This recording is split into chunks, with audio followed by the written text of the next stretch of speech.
안녕하세요. 결혼식장 예약까지 했었는데 저번 주 환불받고 집에서 글을 쓰고 있는 예비 신부입니다.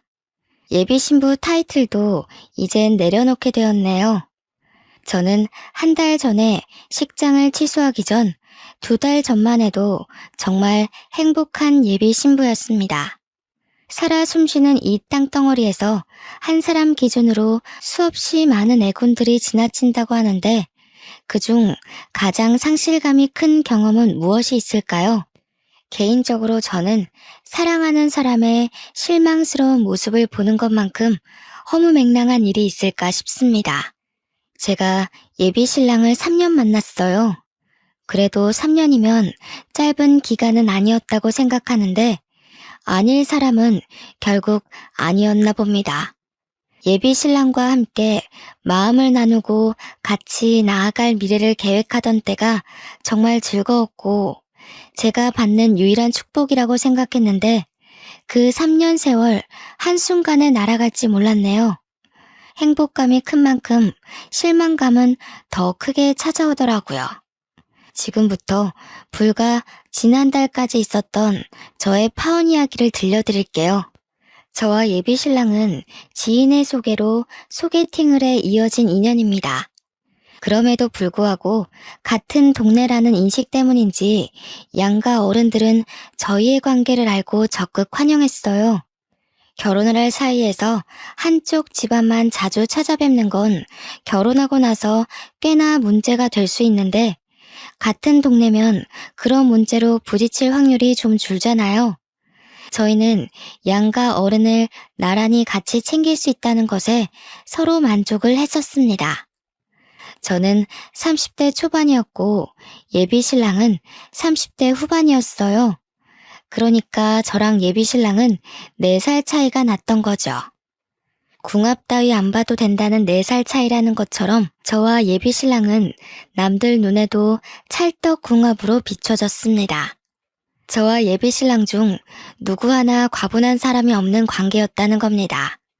사람에겐 연애만 할 인연과 결혼까지 갈 만한 인연이 따로 있다고 했는데 저는 그걸 예비 신랑 만나고 정말 많이 실감했어요. 예비 신랑과 결혼을 약속하기 전부터 저는 부모님한테 자랑도 많이 했었습니다. 제가 얼마나 유난을 피워놨으면 친정 부모님이 예비 신랑을 빨리 만나보고 싶어 했어요. 친정 부모님은 제가 외동이라서 제게 아낌없이 지원도 많이 해주셨고 또 형제자매 없는 제가 외로울까봐 흔쾌히 친구가 되어준 훌륭한 분들입니다. 그래서 무엇보다 제 결혼에 관심이 많으셨고 제가 엄한 곳에 시집가서 고생할까봐 걱정을 많이 하셨어요. 그 마음에 보답하고자 저도 부모님 속 안 상하게 좋은 남자와 결혼해서 잘 사는 모습을 빨리 보여주고 싶었습니다. 친정 부모님께 잘 보이고 싶어 했던 예비 신랑은 집이 아닌 격식 있는 자리를 예약해 같이 외식을 하며 첫 대면을 했습니다. 친정 부모님은 두 분 다 예비 신랑과의 첫 만남에 아주 만족한 평판을 남겨줬어요. 특히 아빠가 말하기를 예비 신랑이 지적이고 나이보다 성숙해서 지도자처럼 가정을 잘 이끌어갈 것 같다고 하더라고요.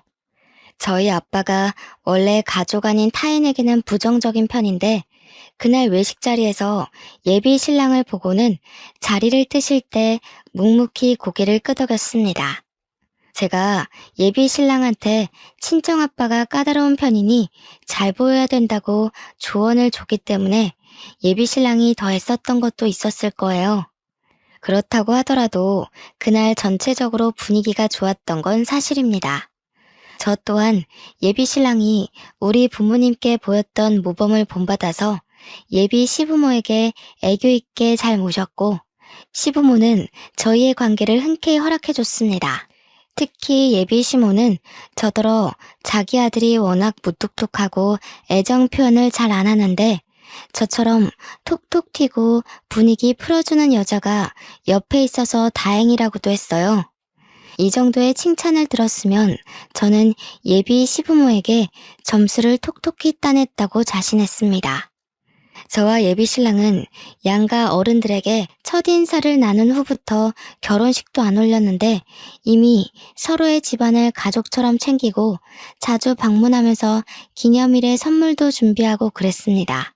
예비 시댁 같은 경우 제가 선을 긋고 낯을 가리면 오히려 예비 시부모에게 안 좋은 이미지로 보일 것 같아서 어색한데도 불구하고 저는 늘 최선의 길을 끌어내 예비 시부모를 반겼어요. 다행히도 예비 시부모는 그런 저의 노력을 알아봐주고 참 예뻐라 해주셨죠. 아이고, 사돈집이 부유해서 그런가. 세아가 넌 참 사랑 많이 받고 자란 티가 나는구나. 우리 아들이 워낙 숫기가 없어서 애정 표현을 잘 못할 텐데. 이렇게 여린 네가 우리 아들을 감당할 수 있을지 모르겠어. 어머님, 오빠가 저한테 얼마나 많이 표현해 주는데요.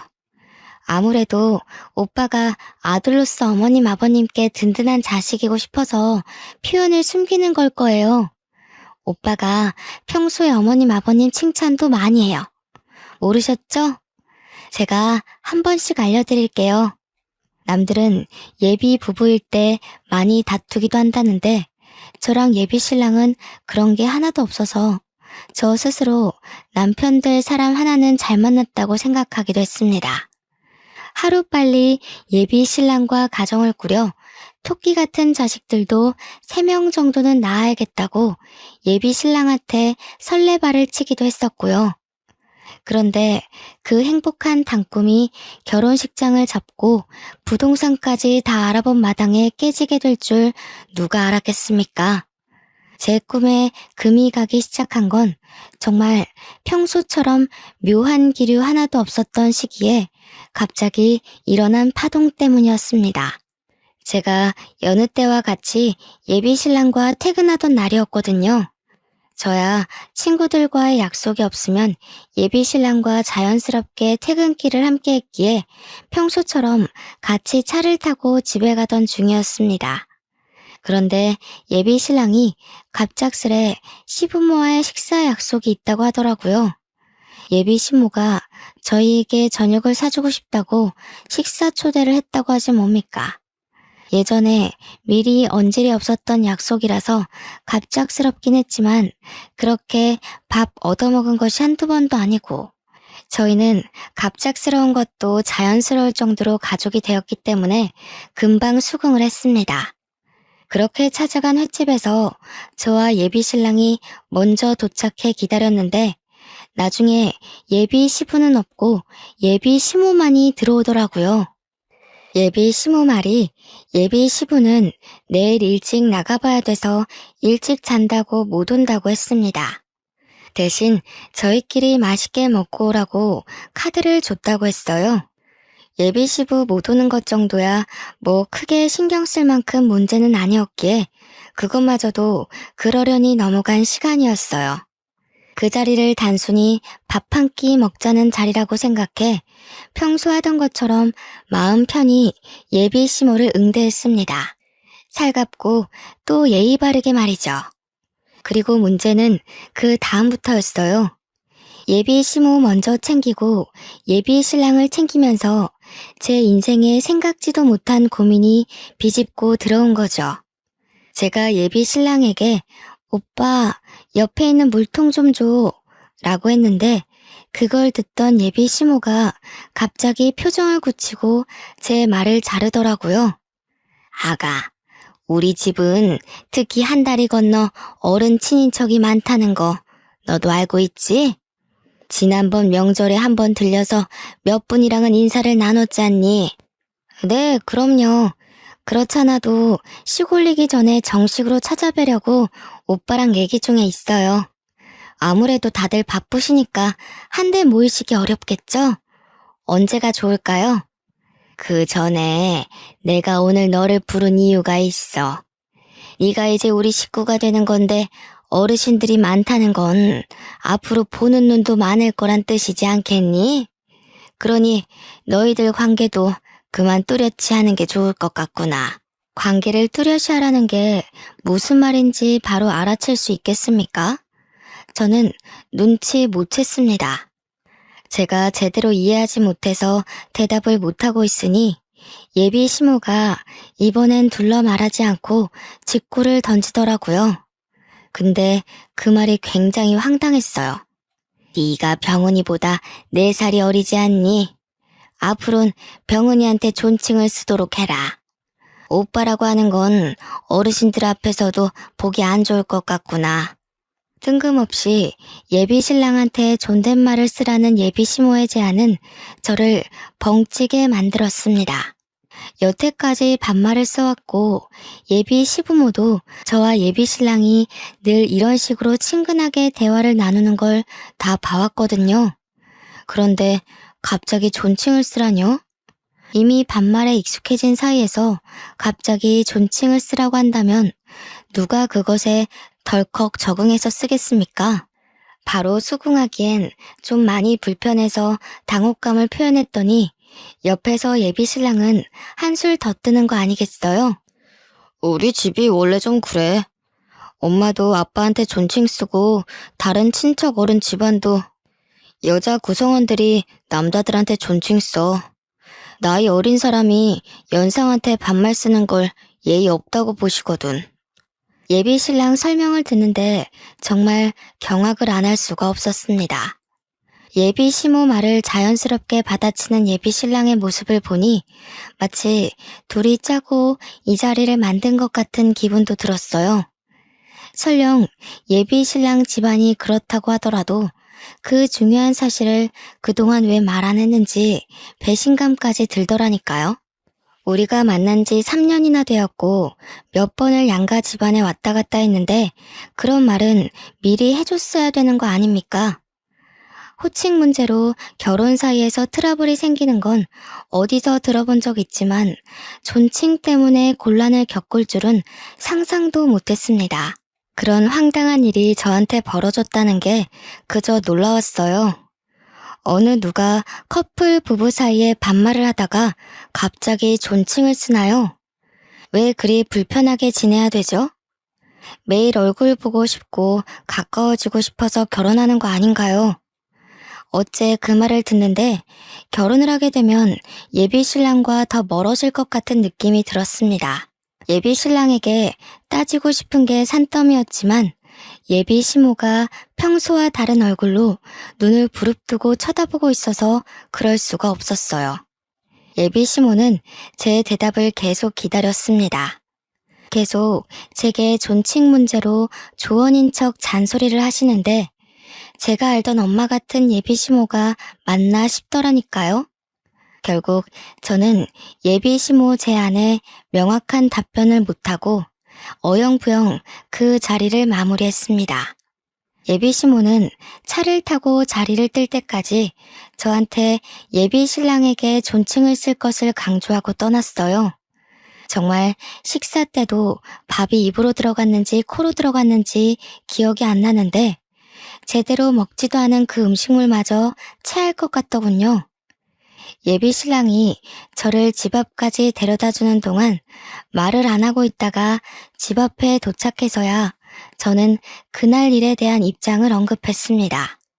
오빠, 난 솔직히 어머님 말씀 이해 못하겠어. 어느 누가 커플끼리 존칭을 써. 그리고 여자만 남자한테 존칭 써야 된다는 것도 이해가 안 돼. 이건 예의랑 다른 문제라고 생각하거든. 솔직히 좀 성차별 같기도 하고. 여자 남자를 떠나서 나랑 오빠가 3년 동안 반말로 지냈는데 어떻게 갑자기 존댓말을 해? 오빠는 안 이상해? 우리 집에선 당연한 거라고 했잖아. 아무리 그래도 밥 먹는 내내 똥 씹은 표정을 하고 있으면 어떡해? 어른이 앞에 앉아서 며느리에 대해 마땅한 조언을 해주는 건데 그런 얼굴로 있어? 이게 우리 집 문화야. 각국의 문화가 다른 것처럼 각 집안의 문화가 다를 수도 있는 건데 꼭 그렇게 불쾌한 티를 낼 필요는 없었잖아. 나도 최대한 표정 관리한 거야. 그런데 어머님이 자꾸 우리 관계 진작에 불편하게 봤다고 하시잖아. 오빠 말대로 집 문화가 달라서 나는 그렇게 살지 않았는데 갑자기 그렇게 시키면 내 입장에서 곤란한 건 당연하지 않아? 그런 고지식한 제안에 어느 누가 방긋방긋 웃을 수가 있겠어. 고지식? 기분 나쁜 거 알겠는데 우리 엄마야. 웬만하면 불편하더라도 그런 솔직한 말은 삼가줬으면 좋겠는데. 그날 저는 예비 신랑과 3, 4년을 만나오면서 처음으로 대립을 했던 날입니다. 제가 예비 시댁 문화를 이해 못해서 욱하는 바람에 감정을 숨김없이 표현한 거 맞아요. 그래서 좀 더 거친 언사가 나갔다는 것도 인정합니다. 그런데 낯설어하는 제 입장 이해 못하는 건 예비 신랑도 마찬가지 아닌가요? 저는 예비 신랑과 예비 시모에게 예비 시댁 문화를 강요받았습니다. 그곳 환경을 잘 모르는 제가 그것에 반감을 가질 수 있는 건 그들도 예상했어야 된다고 봐요. 그날 예비 신랑은 처음으로 제게 인사도 안 하고 돌아가 버렸습니다. 딱 봐도 상당히 감정이 상한 모습이었어요. 제가 예비 시모를 함부로 말해서 그런 거겠죠. 아니면 자기 집 문화를 이상하게 보는 제 입장 때문일 수도 있고요. 어쨌든 저는 예비 신랑과 다툼 자체가 처음이기도 했고 또 결혼을 앞둔 시점이라 여간 신경 쓰이는 게 아니었습니다. 그날 이후 예비 신랑은 저한테 말도 안 걸었고 연락도 안 했고 직장에서조차 눈을 안 마주쳤어요. 매일 시그널을 주고받으며 알콩달콩하던 저희 사이가 누가 봐도 멀어진 게 보이니 주변인들까지 우리더러 싸웠냐고 묻더라고요. 저희 때문에 괜히 직장 내 전체가 눈치를 본다는 게 느껴졌습니다. 예비 신랑과의 서먹함이 하루가 지나고 이틀이 지나자 이게 이렇게까지 할 일인가 싶어 더 서운해지는 거 아니겠습니까? 결국 서로 모른 채 하고 지낸 지 3일째 되던 날 예비 신랑과의 이런 불편한 관계를 견디지 못한 제가 먼저 사과를 해버렸습니다. 그러자 예비 신랑은 언제 화났었냐는 듯 저를 안아주면서 먼저 사과해줘서 고맙다고 했어요. 서로 자라온 환경이 다른 거 알아. 나도 처가에 가면 당연히 처가 문화 따를 거야. 그러니까 너도 우리 집 이해 좀 해줘. 어른들 보는 데서만 존칭 써주면 돼. 둘만 있을 땐 지금이나 별반 다를 거 없어. 지금 이렇게 쓰면서 다시 생각하는 건데 제가 당시 예비 신랑을 참 많이 좋아했던 것 같습니다. 비록 속으로는 여전히 제 잘못이란 걸 인정 못했지만 제가 수구리는 덕분에 예비 신랑이 예전 모습으로 돌아왔잖아요. 그것만으로도 심신이 편하고 안심되더라고요. 예비 신랑을 이만큼이나 사랑하는데 그깟 존친 정도야 좀 써주면 어때 싶은 오기까지 생기는 거 있죠. 당시만 해도 그랬다는 겁니다. 제가 예비 신랑을 너무 많이 좋아했기에 차라리 그 집 문화 따라주고 말자라고 생각하며 한 발 양보해준 셈이었어요. 대신 예비 신랑이 우리 처가에 방문하면 처가 식대로 뭐든 맞춰준다고 했지 않습니까? 잠깐 기분이 상했던 건 사실이었고 예비 시모의 낯선 모습에 당황스러운 것도 맞으나 그런 걸로 결혼을 고심할 정도는 아니라고 생각했습니다. 우리는 이런 것마저 이렇게 서로 맞춰주니 그야말로 천생연분이 맞구나 라고만 봤죠. 저는 평소 친정 부모님과 도란도란 얘기를 많이 하는 딸이라서 이 사실 또한 친정 부모님한테 얘기를 해줬어요. 하나의 해프닝을 친구에게 풀어놓듯 말을 했죠. 제가 말하는 내내 친정 부모님은 눈에 띄는 반응은 딱히 안 보였습니다. 잠자코 제 얘기를 듣기만 하더니 얘기 끝나자마자 친정 아빠가 딱 한마디 하셨어요. 저더러 예비 신랑을 그 주 주말에 친정으로 데리고 오라는 겁니다.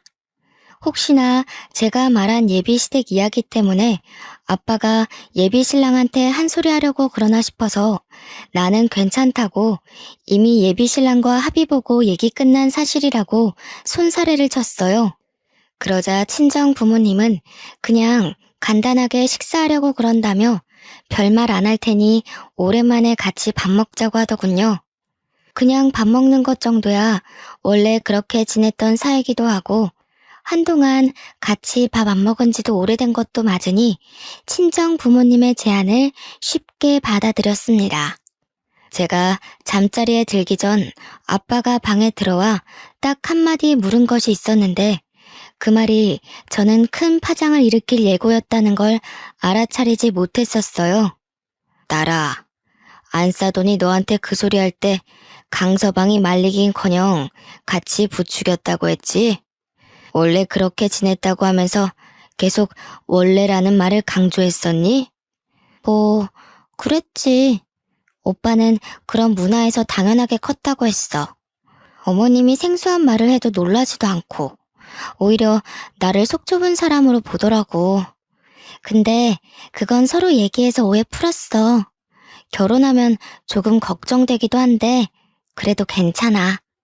아빠는 저와 나눴던 대화들 중 특히 부분만 집요하게 캐물었고 저더러 그 사실 때문에 예비 신랑에게 실망한 게 맞냐고 여러 번 확인을 했습니다. 그게 다였어요. 아빠는 제게 뭐 따로 조언을 해준 것도 없고 그냥 제 대답만 듣고 잘 자라고 인사한 뒤 나가셨습니다. 아빠 표정이 안 좋은 것 같아서 개인적으로 신경이 무척 쓰였는데 엄마도 별다른 말을 제게 얹으라 준 것도 아니라서 그냥 그러려니 넘겨야 했어요.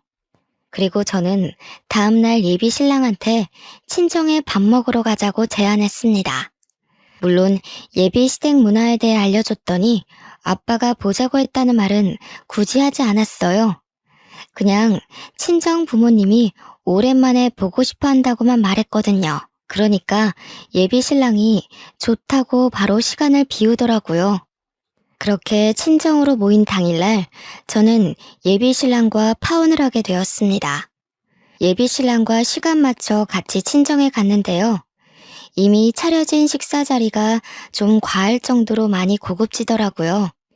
이 말은 제가 이제야 언급하는데 사실 우리 집이 시댁 형편보다 조금 더 나은 살림이었습니다.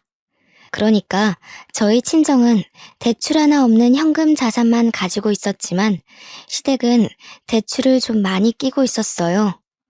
저희 부모님은 부모님 명의로 된 건물도 한 채가 있는데 그것도 융자금 하나 없이 아주 깔끔하게 세주고 있거든요. 그렇다고 시댁이 뼈저리게 가난한 건 아니었고 식구들이 먹고 사는 데엔 지장이 크게 없는 정도? 그렇지만 당장 대출 빚을 다 갚을 수는 없는 정도라고만 알고 있습니다. 시댁 사정 생각한 것도 있지만 저희 친정 부모님은 평소에도 어디 나서서 형편을 드러내는 사람들은 아니었어요. 저희도 예비 신랑을 초대해 집에서 밥을 먹을 때면 남들과 같이 비슷하게 집밥처럼 먹곤 했습니다. 그런데 그날만큼은 달랐다는 거예요. 정말 숟가락 하나도 10만 원이 넘는 고급 커트러리를 내놓았다니까요. 처음 보는 가정 식탁 분위기에 당황한 저는 그 분위기에 넋을 놓았는데 정작 예비 신랑은 표정 변화가 없었습니다. 그저 늘 하던 대로 저희 부모님께 공손한 태도로 인사하고 자리에 착석할 뿐이었어요. 레스토랑 못지않은 요리를 보면서 제가 감탄을 금치 않으니 거기서 손님은 예비 신랑이 아니라 오히려 저였습니다.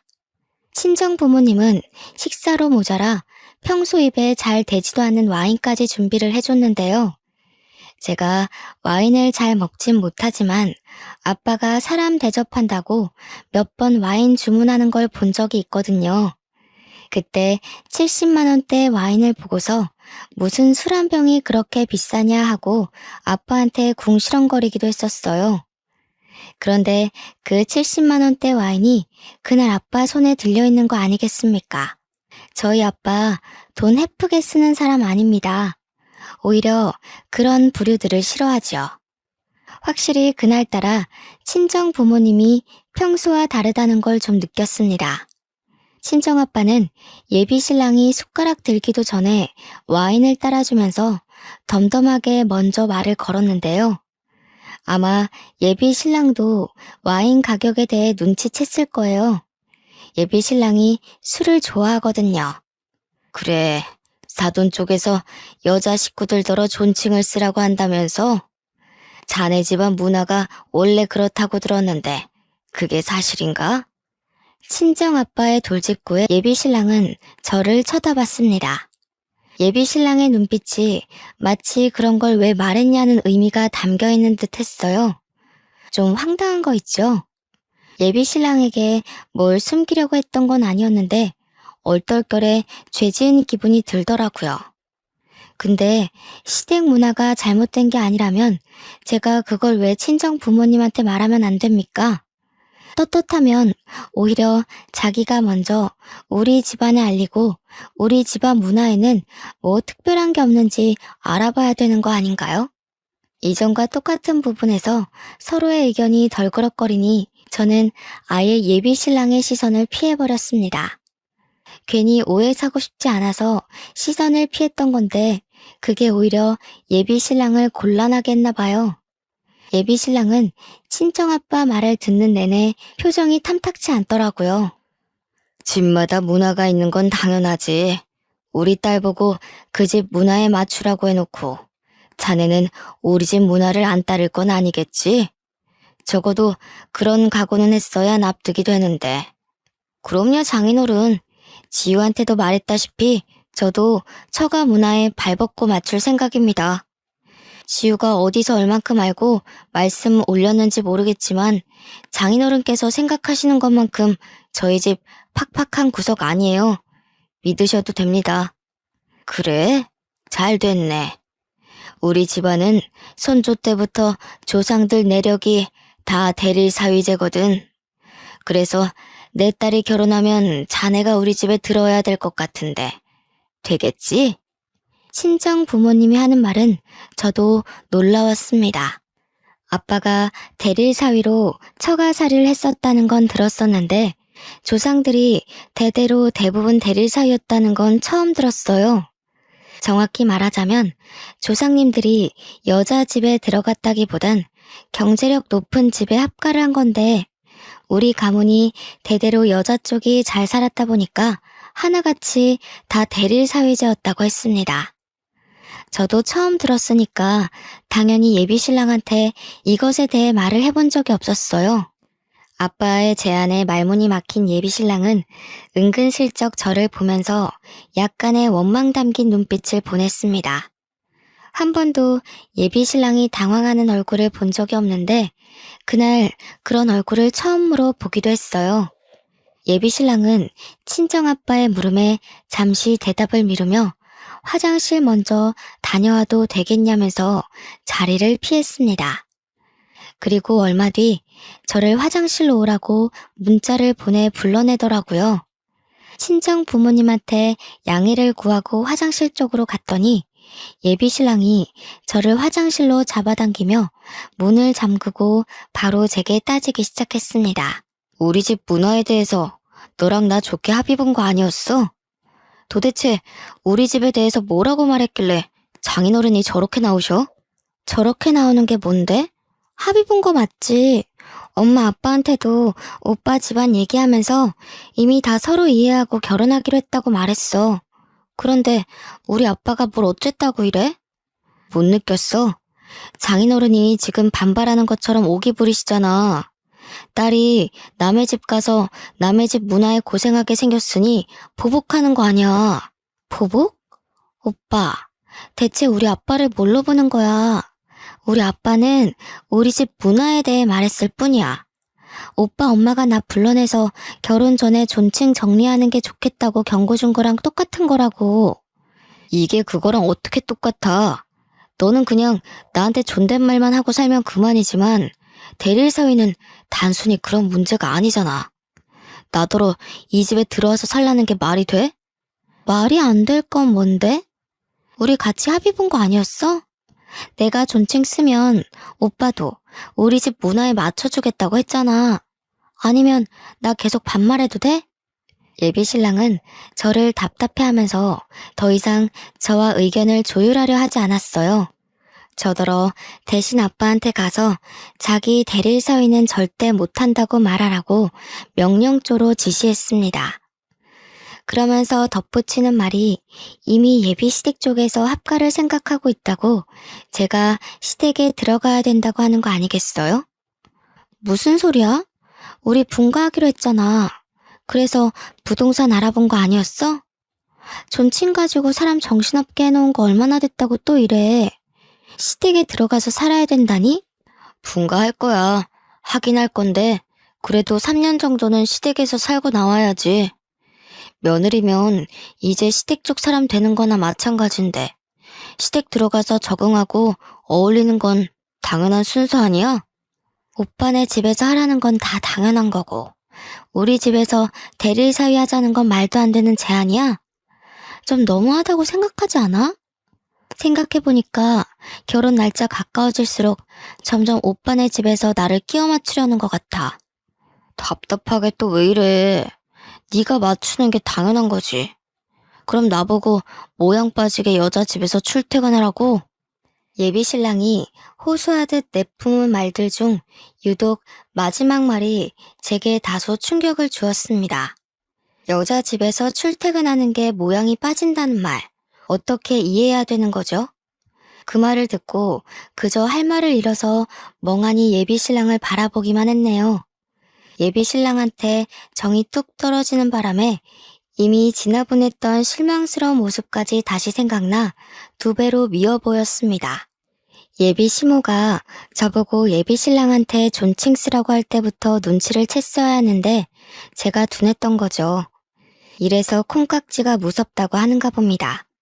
예비 신랑은 저를 계속 등 떠밀며 나가서 당장 대릴 사위는 안 된다고 말하라며 재촉했습니다. 예비 신랑 힘에 떠밀려 화장실 밖으로 쫓겨났는데 그 앞에 친정 부모님이 서 있더라고요. 저도 깜짝 놀랐지만 예비 신랑은 더 놀랐던 건 저를 잡고 있던 손을 황급히 놓더라니까요. 그날 예비 신랑의 깨는 모습을 여러 번 봤는데요. 화장실 앞에서 본 예비 신랑의 얼굴은 제가 알던 리더십 강한 모습과는 다르게 멍청하기까지 했습니다. 기가 차서 뒷골이 당기네.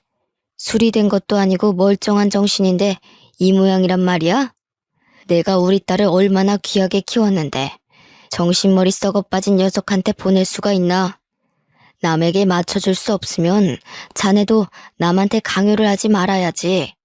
가서 사돈들에게 전하게.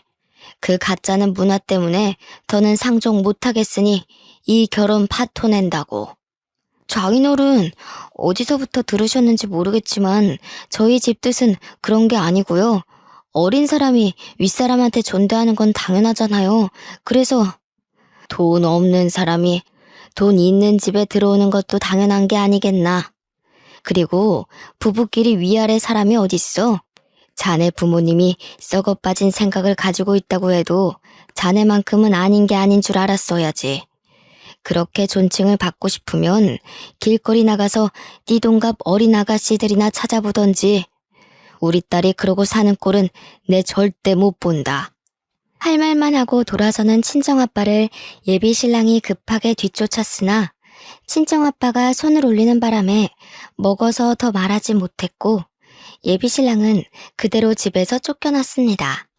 밖에서 초인종을 누르고 문을 두드리는 예비 신랑이 신경 쓰였지만 저도 배웅을 나가진 않았어요. 그러니 예비 신랑한테 전화까지 오더라고요. 부모님이 예비 신랑 상종하지 말라고 한 것도 아닌데 그날따라 예비 신랑이 크게 좀 깨달았으면 좋겠다는 생각이 들지 뭡니까? 저는 그대로 폰을 꺼버린 뒤 남은 시간을 친정 부모님과 함께 했습니다. 그리곤 부모님께 예비 신랑을 대신해서 무례했던 그의 행동을 사과드렸어요. 친정 부모님은 제가 자신들을 원망하더라도 예비 신랑만큼은 떼어놓아야 되겠다고 생각했다면서 제 동의도 구하지 않고 마음대로 일을 벌여서 미안하다고 오히려 제게 사과를 하더군요. 곰곰이 생각해보니까 왜 우리 가족이 예비 신랑 문제로 이렇게 머리 아픈 일을 겪어야 하는 거지 싶어서 억울하더라고요. 물론 이 모든 게 저 때문이겠죠. 제가 남자 보는 눈만 똑발랐어도 우리 부모님이 이런 수모를 겪는 일은 없었을 텐데 말입니다. 결혼하기도 전에 이미 예비 시댁에 실망을 했고 예비 신랑한테도 두 번째 실망을 했는데 여기서 계속 결혼을 진행하는 건 어리석은 짓이 아니겠습니까? 예비 신랑에 대한 감정이 완전 죽은 것은 아니지만 미련이라고 보기에도 애매할 만큼 제 마음은 더 이상 예비 신랑에게 흔들리지 않았어요. 저 또한 부모님 말씀대로 파혼을 하는 게 맞다고 생각했습니다. 한 번은 실수로 눈 감아 줄 수 있지만 두 번 실수를 눈 감아 주는 건 그냥 호구나 다름없잖아요. 저는 결국 예비 신랑에게 파혼을 통보했습니다. 예비 신랑은 그것에 또 피쳤는지 지난 날처럼 회사에서 저랑 눈도 안 마주치고 그 어떤 연락도 안 하더라고요. 직장뿐만이 아니라 우린 어딜 가나 그냥 남남이나 다름없는 사이였습니다. 그런 식으로 나오면 제가 또 못 견디고 먼저 다가와서 사과할 줄 알았나 봐요. 그 부분에서 저는 오히려 예비 신랑이 나를 확실히 호구로 바꾸나를 확인할 수 있는 계기가 되었습니다. 제가 예비 신랑을 더 많이 좋아했던 건 맞는데 제 순수한 마음을 그런 식으로 이용하는 걸 보니까 본때를 보여주고 싶은 마음이 생기지 뭐예요. 하나의 단점이 크게 꽂히니 예비 신랑을 알면 알수록 점점 더 정이 떨어지더라고요. 그래서 제가 저질러 버렸어요. 주위 사람들에게 저와 예비 신랑의 관계를 스스럼 없이 밝혔습니다. 파혼했다고 여기저기 소문을 내고 다녔더니 그게 예비 신랑 귀에 들어갔나 봐요. 예비 신랑이 저한테 먼저 말을 걸어오더라고요. 너 정말 나랑 끝낼 생각이야? 무슨 생각으로 파혼 사실을 소문내고 다녀? 아직 우리 관계 제대로 정리 안 됐어. 오늘 마치고 정식으로 얘기하게 기다려. 퇴근하고 얘기 좀 하자는 예비 신랑 말에 거절할까 하다가 무슨 할 말이 남았길래 파혼을 인정 못하고 절절 매는 건지 한번 드러나 보자 싶어서 예비 신랑을 따랐습니다. 퇴근한 뒤에 차에서 기다리고 있다는 예비 신랑의 연락을 받고 그의 차로 다가갔어요. 보조석 문을 열려고 손잡이를 잡았더니 창문이 직 내려가더라고요. 그런데 그 안에 예비 시모가 타고 있는 게 아니겠습니까? 뭐 하자는 건가 싶고 무슨 상황인지 판단이 안 되었지만 묻지도 않고 그냥 돌아섰어요. 저 예비 신랑과 대화를 하러 온 거지 예비 시모랑은 할 말이 없거든요. 그냥 집에 가려고 하는데 차에서 급하게 내린 예비 신랑이 황급히 쫓아와 저를 붙잡았지 뭡니까? 얘기 좀 하자고. 엄마가 너랑 합의 보고 싶다고 만나자 한 거야. 우리 이거 파혼까지 갈 일 아닌 거 알잖아. 처가 어른들께서 좀 많이 화나신 것 같은데 그 부분에 대해서 부모님이랑 상의했어. 그러니까 좀 들어보고 가. 우리 끝난 거 모르겠어? 우리는 지금 파혼을 고민하는 사이가 아니라 이미 파혼을 한 사이야. 더 이상 볼 일 없는 관계에서 무슨 합의가 필요한데? 진짜 나랑 끝내겠다는 거야? 고작 존댓말 쓰라고 했다고? 존댓말 때문에 헤어지는 건 말이 안 되잖아. 파혼하자고 해도 오히려 내 쪽에서 해야 정상이지. 대릴 사위는 정상적인 문화라고 생각해? 이것 봐. 오빠는 여전히 우리 집에 맞춰줄 생각이 없어. 지금도 나랑 합의 보자는 게 아니라 나를 설득하려고 만나자고 한 거네. 존댓말 정도는 오빠를 위해서 눈 감아줄 수 있었는데 한 번 봐주니까 오빠가 정도를 모르고 나를 오빠 손바닥 위에 놓으려고 하더라? 나 그 정도까지 웃고 넘어가줄 만큼 호구는 아니거든? 알았어. 다 알았고 내가 다 잘못했으니까 일단 엄마 얘기 좀 들어봐. 엄마 제안이 마음에 안 들면 그땐 나도 파혼에 대해 생각해볼게. 이미 우리는 파혼한 사이라고 몇 번을 말해도 예비 신랑은 계속해서 같은 말을 반복하게 했습니다. 그러면서 예비 시모를 만나달래요. 잡고 놓아주지도 않길래 어쩔 수 없이 차에 가서 예비 시모랑 대화 시간을 가졌거든요. 얼마나 대단하고 솔깃한 제안을 하려고 이미 떠난 배를 이렇게 붙잡는 건가 했는데 예비 시모가 뭐라고 하는 줄 아십니까? 아직도 그때 생각만 하면 기가 차서 웃음밖에 안 나와요. 사돈댁 의견 잘 전해 들었다. 그래도 대리일 사위는 안 돼. 대신 우리 집에서 너더러 존댓말 쓰라고 안 할 테니까 결혼하고는 우리 집 들어오거라. 친인척 어르신들이 존칭 때문에 한 소리 하면 그건 내가 다 커버 쳐줄 테니 걱정하지 말고. 들었지? 너만 특별하게 봐주신다잖아. 네가 장인어른한테 대릴 사이만 잘 설득해서 말해주면 다른 건 네 편의에 맞춰서 우리도 얼마든지 양보해줄 수 있어. 다른 분들은 어떻게 생각할지 모르겠는데 저만 이게 불공평한 협상이라고 생각되는 건가요? 존댓말 안 쓰게 해줄 테니 합가해서 시댁살이든 해라. 지금 말하는 게 이거 아닙니까? 그걸 마치 굉장한 선의를 베푸는 것처럼 얘기를 하는데 예비 시모까지 저를 호구로 보는 거 맞죠? 제가 예비 시모한테 너무 애교 부리면서 헤헤거렸나 봐요. 그렇다고 저를 이렇게 바보로 생각하시는 줄은 몰랐는데 당황스럽더군요. 예비 신랑마저도 제게 대단한 특혜가 주어진 것처럼 자기 엄마 편을 엄청 들길래 어이가 없던 저는 결국 예비 시모에게 따끔한 소리를 해버렸습니다. 역시 존대 안 해도 되는 건데 괜히 고집하신 거였네요. 저희 아빠가 말한 거 어머님 아들내미 입통해서 못 들으셨나 봐요. 어머님 계속 그렇게 이기적으로 구시면 평생 제대로 된 며느리 보기 힘드실 텐데. 요즘 어떤 며느리가 시어머니 손맛에 맞게 주물러지나요? 뭐? 너라는 꼰세가 왜 그러니? 우리 아들이 너더러 아직 철이 없다고 하긴 했다만. 이 정도로 어른한테 생각 없이 말하는 줄 몰랐네. 뭘 주물 보니까 뭐 고분고분 시부모 공양하며 살 며느리 구하려나 본데 막말로 그쪽 집안이 명문가 집안이기래요? 대기업 사장 집안이기래요?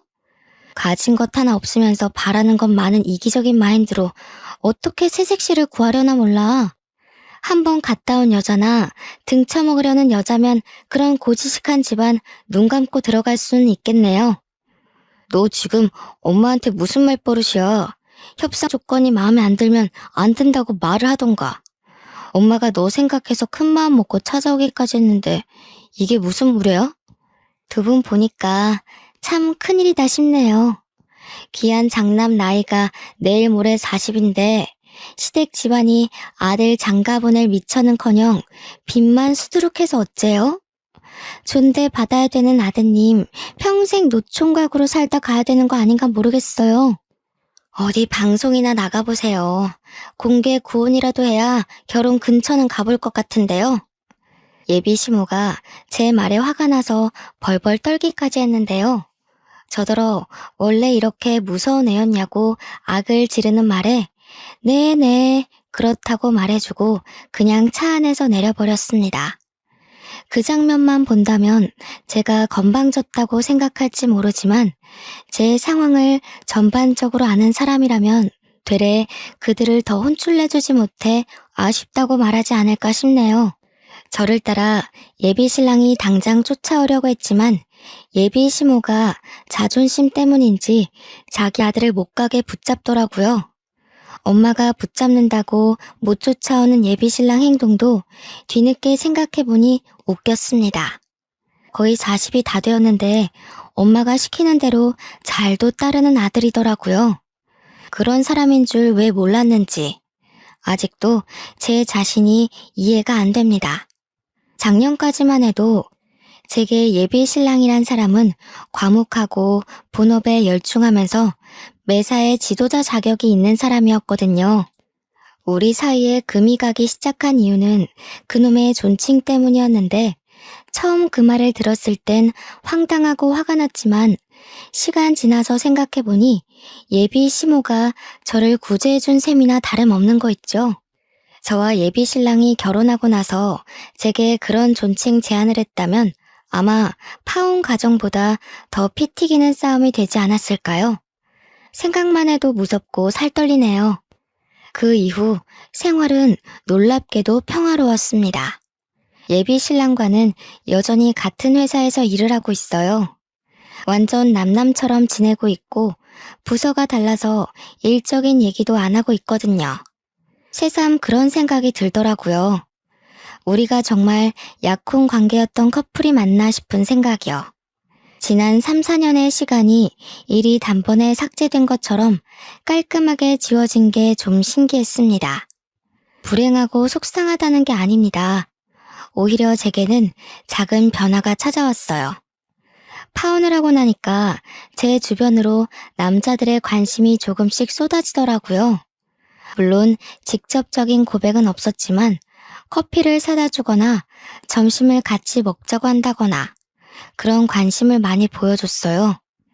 이것도 관심이라면 관심이지 않겠습니까?